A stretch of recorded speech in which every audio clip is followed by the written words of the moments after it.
Welcome back to the channel. Last year, the iQOO 15 already impressed a lot of tech fans with its strong performance and solid features. But for some of us, including me, that still wasn't quite extreme enough. We wanted something that really pushed the limits. And today, that wish finally comes true because iQOO has launched a fully loaded flagship, the iQOO 15 Ultra. A quick shout out to my tech partner from China for sharing this video. A big thank you for making this possible. Hey everyone, it's Maiky from techmaiky. If you love staying updated with the latest gadgets, make sure to subscribe and hit the notification bell so you never miss out on our exciting tech content. Let's kick things off with the design. The color unit we have here is called 2049, which is clearly a nod to that iconic sci-fi classic. The phone comes in a silver gray finish, and the back panel uses a honeycomb texture that radiates outward from the center. When you tilt it just right, you'll catch a flowing blue reflection in the middle, which honestly reminds me of Easy's future soldier skin. It almost feels like the phone is powering up. The camera deco has also evolved, switching from the floating window style on the iQOO 15 to a more futuristic layout, with the camera and focus modules separated into different zones for a stronger sci-fi vibe. Above the Ultra logo, there's a semi-hidden light strip, while the bottom of the deco gets a blue accent. Those three openings above it, they're air intakes. Yep, this is the first iQOO phone with a built-in active cooling fan. The exhaust sits on the upper left side of the frame, which means your fingers won't block airflow no matter how you hold it. The airflow feels powerful and aggressive, and I'm sure everyone's already curious about how well it handles heat. On the left side of the frame, you'll also find a pair of symmetrical pressure-sensitive shoulder buttons. We'll talk more about how those work once we get to gaming. Flip to the front and you're looking at a 6.85-inch 2K flat Samsung display. It's an upgraded version of the panel used on the iQOO 15, and the biggest jump here is brightness, which now hits a wild 8,000 nits. Seriously, no wonder they call it air stop. Now it makes sense. So, if you had to rate the iQOO 15 Ultra's looks out of 10, what would you give it? Personally, I'm really into this futuristic esports style. iQOO also put extra thought into the accessories this time. The charging cable comes with an L-shaped connector that won't get in the way of your grip, and it even has a capsule-style design. It's a small touch, but the contrast is cute, and I think it deserves a thumbs up. We've already shared the rest of the specs on screen, so feel free to pause if you want a closer look. Now let's move on to today's main event. Since this is positioned as an ultra-level esports phone, we're throwing it into the ring with top-tier flagships from other brands for an all-out showdown. You can also drop your favorite contenders in the comments. Just to be clear, everything is set to maximum performance, and both the iQOO 15 Ultra and Red Magic 11 Pro Plus are running their fans at full speed the entire time. I mean, we paid for the fans, might as well use them. For the warm-up, we start with a 30-minute loop in Virtual City. We're skipping average FPS since all of them hit the ceiling anyway. Instead, we're focusing on the 1% low frame rate, which really shows whether a game will stutter. As you can see, the Xiaomi 17 Ultra barely takes the lead here, with Red Magic close behind. The Xiaomi 17 Ultra drops below 55 FPS. In terms of power draw, Xiaomi is slightly higher, while Red Magic and iPhone are pretty similar. Even though the iQOO 15 Ultra doesn't have the lowest power consumption, its front surface temperature is about 2 degrees Celsius cooler than both Red Magic and Xiaomi. Next up is the Ironclad Gold test. All four phones hit near maximum average FPS, but when it comes to 1% low FPS, the Xiaomi 10 Ultra falls under 30 FPS, while the iQOO 15 Ultra manages 56.8 FPS. That's more stable than Red Magic, and it also ends up being the coolest of the three Android devices. Then we move on to Arknights: The End, a game developed by State Grid.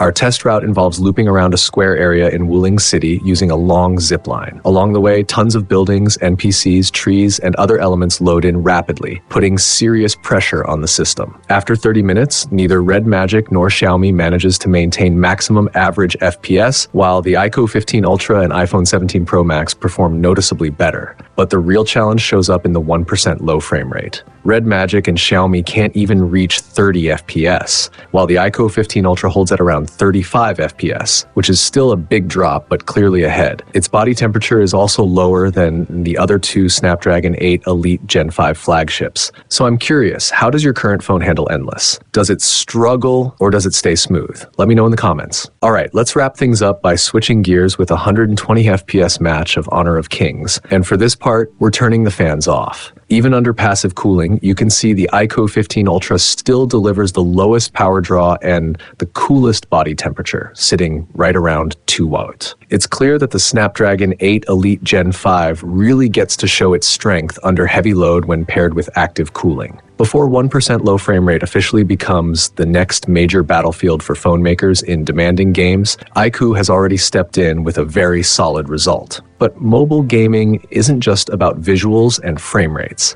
Ranked players care just as much about control, and that's exactly where the iQOO 15 Ultra's dual pressure-sensitive buttons come into play. You can map them to in-game touch controls, most commonly for aiming and firing in FPS titles, which means no more awkward finger gymnastics while running and shooting. The response is lightning fast, triggering actions instantly. Add in the sharp, layered vibration feedback, and every move feels more precise and immersive. What's even cooler is the range of built-in mapping options, including support for 1-second 4-hit combos. After landing one of those, your opponent might just yell, "I want a silver medal!" On the touch side of things, iQOO brings in a new generation of ultra-sensitive display input, boosting both response speed and sampling rate. Take this driving scene as an example. When lighting and air conditioning activate at the same time, the iQOO 15 Ultra fires about 2 frames earlier, cutting end-to-end touch latency by roughly 10 milliseconds. That edge can decide a match in clutch moments,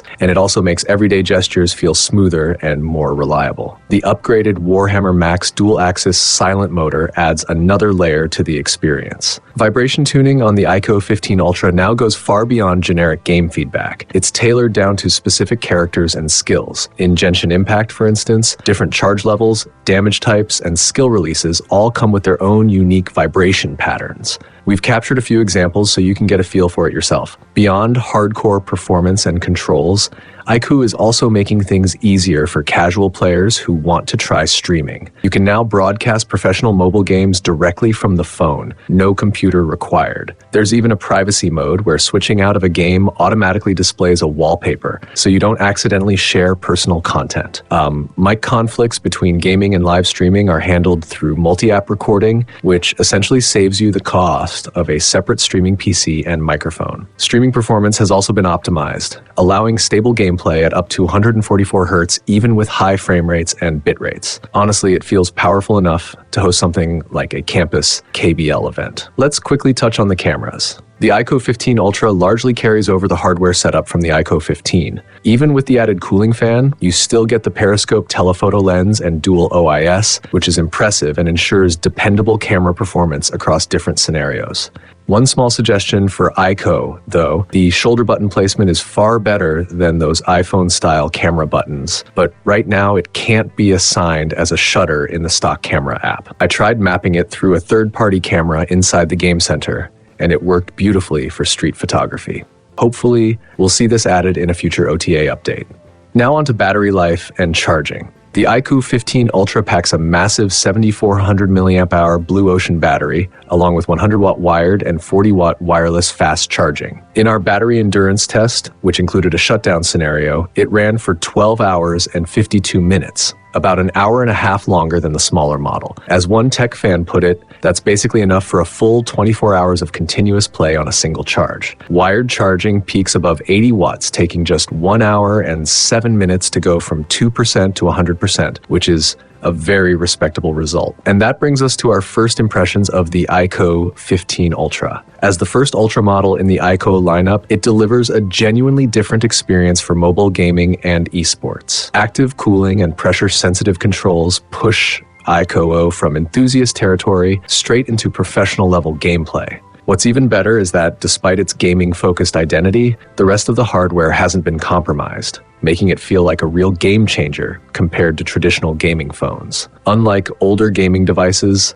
the system experience here doesn't feel rough around the edges, and Origin OS 6 stands out for both smoothness and functionality. The base version of the iQOO 15 Ultra starts at 5,699 yuan in China, which works out to roughly 600 pounds in the UK and about 822 US dollars. So yeah, it might be time to jump back into gaming with your friends and show off your skills. If you're planning a fresh start this year, the iQOO 15 Ultra, now making its Asian debut, could be a pleasant surprise. If you get the chance, definitely try it out in person. That's it for today's video. If you have any questions about the iQOO 15 Ultra, drop them in the comments below. Thanks for watching, and I'll see you in the next one.